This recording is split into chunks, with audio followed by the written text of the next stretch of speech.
మన తండ్రి కుమార పరిశుద్ధాత్మ దేవునికి వందనాలు స్తోత్రాలు చెల్లించుకుంటూ ప్రియమైన దేవుని బిడ్డలారా, మీరందరూ ఈ పండుగ దినాల్లో దేవుని యందు ఆనందిస్తూ సంతోషంతో గడుపుతున్నారని మేము గ్రహించి దేవునికి వందనాలు చెల్లించుకుంటున్నాము. ఈ దినమందు వివాహ దినములు, పుట్టిన దినములు జరుపుకుంటున్న బిడ్డల విషయమే కూడా మేము ప్రార్థన చేస్తున్నాము. మీరు ఈ సంవత్సరాది నుండి సంవత్సరాంతం వరకు దేవుని కృపాక్షేమములు మీ యందు నిలిచి మీరు క్షేమంగా జీవించాలని ప్రార్థన చేస్తున్నాము. అట్టి కృప దేవుడు మీకు అనుగ్రహించును గాక. అలాగే వాక్యాలు విని ప్రార్థన కోరుతున్న బిడ్డల విషయంలో కూడా మేము ప్రార్థన చేస్తున్నాము. దేవుడు వారి విషయాల్లో కూడా అద్భుత కార్యములు జరిగించును గాక. దేవుడి దినమందు మనకిస్తున్న వాక్యము లూకాసు వార్త 1:79 చదువుకుందాం. మన పాదములను సమాధాన మార్గంలోనికి నడిపించున్నట్లు చీకటిలోనూ మరణఛాయలోనూ కూర్చుండే వారికి వెలిగించుటకై ఆ మహావాత్సల్యమును బట్టి పైనుండి ఆయన మనకు అరుణోదయ దర్శనం అనుగ్రహించాను. దేవుడి వాక్యం ద్వారా మనం దీవించును గాక. మనము ఈ లోకంలో ఎలా పడితే అలా జీవిస్తూ ఉంటాం, మన ఇష్టానుసారంగా జీవిస్తూ ఉంటాం. కానీ మన కొరకు సమాధాన మార్గంలో మనల్ని నడిపించడానికి మనకు దేవుడు పంపబడిన విషయాన్ని వాక్యంలో మనం గ్రహించగలుగుతున్నాం. మనం ఎలా పడితే అలా జీవిస్తే మనం తండ్రిని చేరుకోలేం, తండ్రి రాజ్యాన్ని స్వతంత్రించుకోలేము. అందుకనే యేసుక్రీస్తు ప్రభువారు ఈ లోకానికి వచ్చింది ఎందుకు అంటే, మన పాదములను సమాధాన మార్గంలోనికి నడిపించినట్లును చీకటిలోనూ మరణఛాయలోనూ కూర్చుండే వారికి వెలిగించుటకై ఆ మహావాత్సల్యమును బట్టి పైనుండి మనకు అరుణోదయ దర్శనముగా ఆయన అనుగ్రహింపబడ్డారు అని వాక్యం తెలియజేస్తుంది.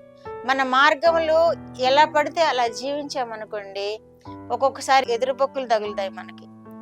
మన మార్గములు ఆలోచన చేయకుండా జీవించామనుకోండి, ముళ్ళతొప్పలు లాంటి సమస్యలు ఎదురవుతాయి. మన మార్గములు ఒక్కొక్కసారి మన సొంత నిర్ణయాలతోటి ముందుకు వెళితే అక్కడ అపజయాలు కలగవచ్చు. కనుక మన మార్గములను సమాధాన మార్గంలోనికి నడిపించడానికి యేసుక్రీస్తు ప్రభువారు ఈ లోకమునకు వచ్చినట్లు వాక్యంలో మనం చూస్తున్నాము. కనుక యేసుక్రీస్తు ప్రభువారిని ఆధారం చేసుకున్నప్పుడు మనము సమాధానకరమైన మార్గంలో సాగిపోతామని వాక్యం మనకు తెలియజేస్తుంది. మనం ఈ సంవత్సర కాలంలో ఎలా జీవించామో, మీరు ఎలా జీవించారో మీకు తెలుసు, మేము ఎలా జీవించామో మాకు తెలుసు. అది సమాధానకరంగా ఉందా, సమాధానకరంగా లేదా ఒకసారి జ్ఞాపకం చేసుకోవాలి. ఒకసారి ఈ సంవత్సరం అంతటిని మనము ఆలోచన చేసుకుని మన మార్గాలు ఎలా ఉన్నాయి, మన మార్గాలు మనకి సంతోషాన్ని కలుగు చేసాయా, మన మార్గాలు మనకి సమాధానాన్ని కలుగు చేసాయా, లేక ఇబ్బందుల్లో పడవేశాయా, చీకటిలో నడిపించాయా, ముళ్ళతొప్పుల వంటి బాటలో నడిపించాయా, ఎలా నడిపించాయి మనల్ని అని మనం ఒక్కసారి ఆలోచన చేసుకుని, ఇక ముందు దేవుడు మనకు అనుగ్రహిస్తున్న ఈ సంవత్సరాంతమును మరి యొక్క నూతన సంవత్సరంలో కూడా మనలను ఆయన నిర్ణయించిన మార్గములో నడిపించాలని, అది సమాధానకరమైన మార్గములో మనల్ని నడిపించాలని దేవుడు ఇష్టపడుతున్నాడు. కనుక ఆయనను ఆధారం చేసుకున్నాం. మనం ఆయన్ని ఆధారం చేసుకుని ఒకవేళ ఇబ్బందికరమైన పరిస్థితుల్లో ఇప్పుడు ఉన్నారేమో, చీకటిలోనూ మరణఛాయలోనూ కూర్చుండే వారికి ఆయన వెలిగివ్వడానికి ఈ లోకానికి వచ్చారని జకర్యా ప్రకటిస్తున్నట్లుగా ఈ వాక్యాన్ని కూడా యెషయా ప్రవచించారు ముందుగా. తర్వాత జకర్యా దానిని మరి ఒకసారి జ్ఞాపకం చేస్తున్నారు. చీకటిలోనూ మరణఛాయలో ఉండే వారికి వెలిగించుటకై ఆయన అరుణోదయ దర్శనముగా అనుగ్రహించబడ్డారని వాక్యం తెలియజేయబడుతుంది.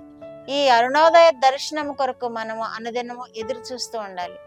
ఆయన మనకు అరుణోదయ దర్శనముగా ప్రతి దినము కనిపిస్తూ ఉంటారు. ప్రతి దినము అరుణోదయ దర్శనముగా యేసు ప్రభువారు మనకు దర్శనం ఇచ్చినప్పుడు ఆ దినమంతా మనకు సమాధానకరముగాను వెలుగుగాను ఉంటుంది. చీకటిలో ఉన్న వారికి, మరణఛాయలో ఉన్న వారికి, మరణఛాయ అంటే పాపపు స్థితిలో ఉన్న వారికి, పాపము మనల్ని మరణాన్ని పాలు చేస్తుంది. కనుక పాపపు స్థితిలో ఉన్న వారికి, అలాగే చీకటిలో ఉన్న వారికి ఆయన వెలుగు ఇవ్వడానికి అరుణోదయ దర్శనముగా మనకు అనుదినము అగపడుతూ ఉంటారు. ఆయనకి మనం అప్పచెప్పుకున్నప్పుడు మనం ఉదయాన్నే లేచి ఆయన పాద సన్నిధిని వెతికి మన జీవితాలను ఆయనకి అర్పించుకొని జీవించడానికి ఇష్టపడినప్పుడు ఆయన మనకి అరుణోదయ దర్శనాన్ని ఇస్తారు. ఆ దినమంతయు చీకటిలో నడవకుండా మన ఛాయలోనికి మనం వెళ్లకుండా ఆయన సమాధానకరమైన మార్గంలోనికి మనల్ని నడిపిస్తానని వాగ్దానం చేస్తున్నారు. యేసుక్రీస్తు ప్రభువారు వచ్చింది అందుకే.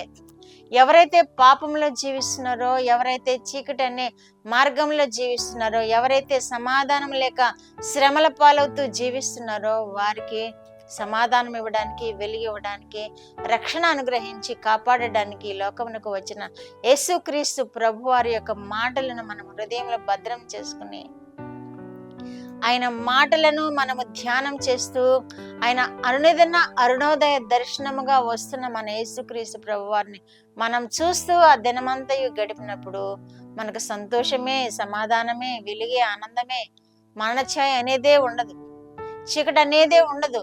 ఆ విధముగా దేవుడు మనల్ని కాపాడుతాడు. అలాగే యెషయా ప్రవక్త కూడా 9:2 కూడా ఇలాగే తెలియజేస్తున్నాడు. చీకటిలో నడుచువారు గొప్ప వెలుగును చూచుచున్నారు అంటున్నాడు. కాబట్టి ఆ వెలుగు ఎవరై ఉన్నారంటే యేసు ప్రభువారే. చీకటి అంటే అనేక సమస్యలతో నిండిన వారు అనమాట, అనేక ఇబ్బందులతో నిండిన జీవితం అనమాట. చీకటి అంటే మనకి సంతోషాన్ని కలిగించని జీవితం అనమాట. అలాంటి వారికి యేసుక్రీస్తు ప్రభువారు గొప్ప వెలుగును అనుగ్రహిస్తున్నారని వాక్యంలో తెలియచేయబడిన విధముగా యేసుక్రీస్తు ప్రభువారిని హత్తుకుందాము. ఆయన ఇచ్చే శాంతిని, సమాధానాన్ని, నెమ్మదిని, ఆయన ఇచ్చే వెలుగు మార్గాన్ని, ఆయన ఇచ్చే జయకరమైన జీవితాన్ని పొందుకొని మన ముందున్నటువంటి నూతన సంవత్సరంలో కూడా జయకరంగా జీవిద్దాము. చీకటి అనేది రాకుండా, మరణఛాయ అనేది మన మీదకి రాకుండా ఆయన అనుదినము అరుణోదయ దర్శనముగా మనకు అనుగ్రహించబడుతున్న ఆ స్థితిని మనం నూతన సంవత్సరంలో కలిగి ఉండి ఆయన కొరకు ఘనముగా జీవిద్దాము. ఆయనకి మహిమార్థమై జీవిద్దాము.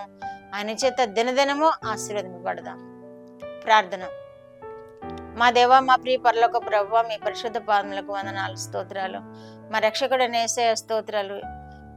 పరిశుద్ధాత్మ దేవ స్తోత్రాలు. ఇచ్చిన వాక్యం కొరకు స్తోత్రాలు. వినిచిన బిడ్డలందరికీ నాయన, ప్రార్థనలు కోరిన బిడ్డల ఎడల మీరు అద్భుత కార్యములు జరిగించమని యేసుక్రీస్తు వారి పేరిట ఈ మనవులు మీ పాదములు ఎత్తి వేడుకుంటున్నాను పరమ తండ్రి. ఆమేన్.